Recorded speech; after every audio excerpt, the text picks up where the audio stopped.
আজকে দেখুন একটু নতুন ভিডিও নিয়ে এসেছি। আগে করেছি কিন্তু আমি করিনি, আমার বৌদি করেছিল। এবারে আমি বানাবো, আলুর চপ বানাবো। আলুর চপ বানাতে আমার কী কী লাগবে দেখুন। এই যে আলু 2 চালা করে নিয়েছি, আলুগুলো ছোটো ছোটো তাই 2 চালা করে নিয়েছি। নিয়ে নিয়েছি বেসন, আর মশলার জন্য নিয়েছি জিরে, ধনে, লঙ্কা। চলুন ভিডিওটা বানিয়ে নিই, মানে চপটা বানিয়ে নিই। প্রেসার কুকার নিয়ে নিয়েছি, প্রেসার কুকারের মধ্যে আলুগুলো দিয়ে দেবো। একটু জল দিয়ে আলুগুলো সিদ্ধ করবো, 1 গ্লাস জল দিয়েছি। ঢাকনাটা লাগিয়ে সিটি নেব। একটা মশলা বানিয়ে নেব, তার জন্য গ্যাসটা জ্বালিয়ে নেব, কড়াইটা বসিয়ে দেব, লঙ্কাগুলো দিয়ে দেবো, একটু ভেজে নেব। লঙ্কাটা একটু ভেজে নিয়েছি, জিরে ধনেটা দিয়ে দেবো, দিয়ে আর একটু ভেজে নেব। ভাজাটা হয়ে গেছে, নামিয়ে নেব, গ্যাসটা অফ করে। মশলাটা গুঁড়ো করে নেব।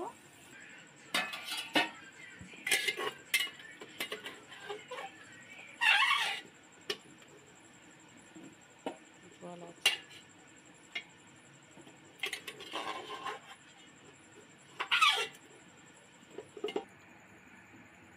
আলুগুলোকে ছাড়িয়ে নেব ভালো করে।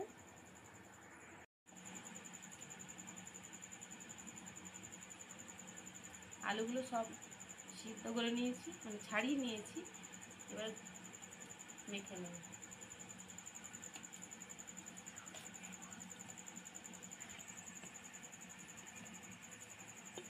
সব ভালো করে মেখে নিয়েছি।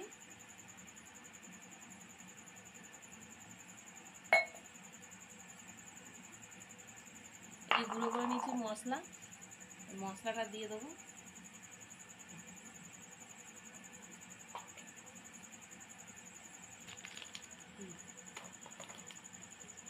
চাট মশলা নিয়ে নিয়েছি, চাট মশলা একটু দিয়ে দেবো।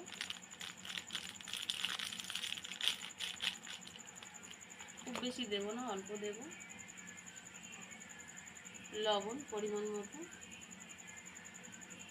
আলুটাকে ভালো করে মেখে নেব।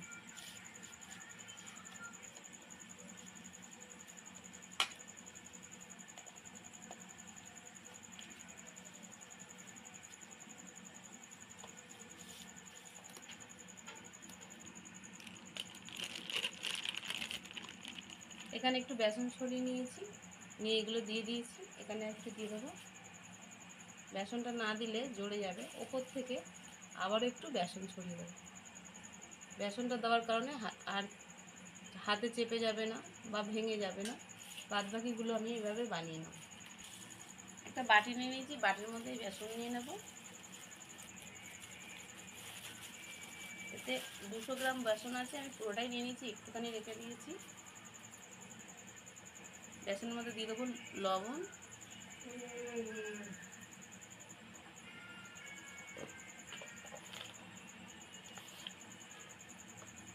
একটু সামান্য হলুদ গুঁড়ো, আর এই যে ভেজে রাখা মশলাটা কিছুটা রেখেছিলাম, এটা দিয়ে দেবো।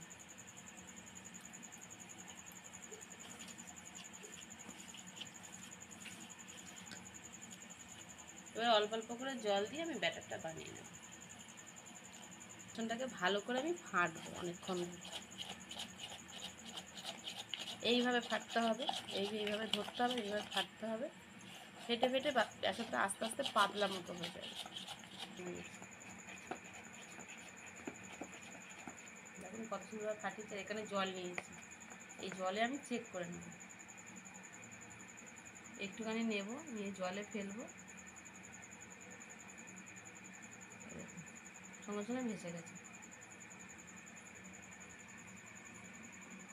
কত সুন্দরভাবে আবার আরেকটু দেখাচ্ছি দেখুন। এই জলে দেওয়ার সাথে সাথে দেখুন ডোবেনি, সঙ্গে সঙ্গে ভেসে উঠছে। তার মানে আমার বেসনটা তৈরি হয়ে গেছে। সামান্য একটু জল দিয়ে বেসনটা আমি পাতলা করে নেবো, কারণ এতটা জল লাগবে না। এই এত ঘনতে হবে না, তাই একটু জল দিতে হবে।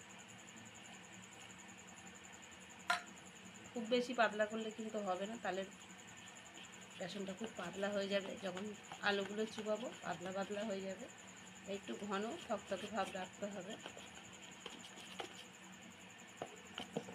আর একটু জল দেবো। কড়াইটা গরম হয়েছে, কড়াই দিয়ে দেবো সাদা তেল।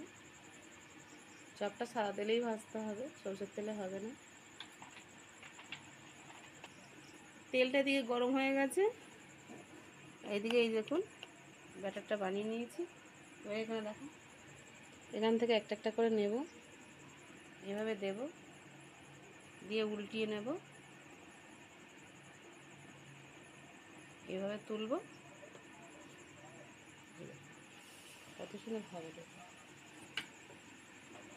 আবার একটা নেব,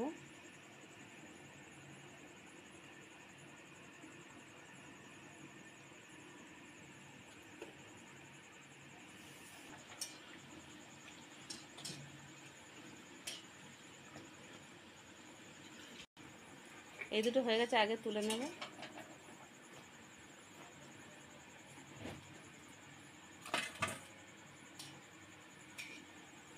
এদিকটা একটু লাল করে নেব, সবগুলো তুলে নেব। আর এইভাবে সবগুলো ভেজে নিয়ে দেখাচ্ছি। সব আলুগুলো ভাজা হয়ে গেছে, আলুর চপ। কিছুটা বেসন বেশি ছিল, তাই আমি কিছু লঙ্কা দিয়ে দিয়েছি, দিয়ে চপ বানিয়ে নিয়েছি।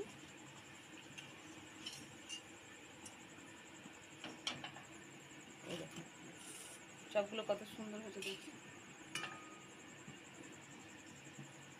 লঙ্কার চপগুলো একটু লাল করে ভেজে নেব।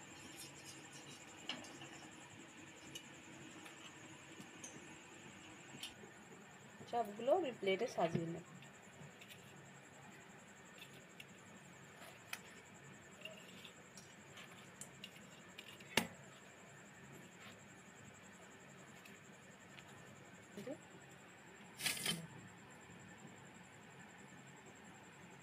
এই চপের ভিডিওটা যদি আপনাদের ভালো লাগে তাহলে একটা লাইক করবেন, চ্যানেলের নতুন হলে চ্যানেলটা সাবস্ক্রাইব করে আমার পাশে থাকবে। আপনারা ভালো থাকবেন, সুস্থ থাকবেন। আর ঘরে খুব সহজে এইভাবে আলুর চপ বানিয়ে দেখবেন। আমি নিরামিষ আলুর চপ করেছি, আপনারা এটা আদা রসুন দিয়ে করতে পারেন। আমি এর থেকে একটা চপ তুলে খেয়ে দেখাচ্ছি, কত সুন্দর হয়েছে দেখাচ্ছি। ওকে,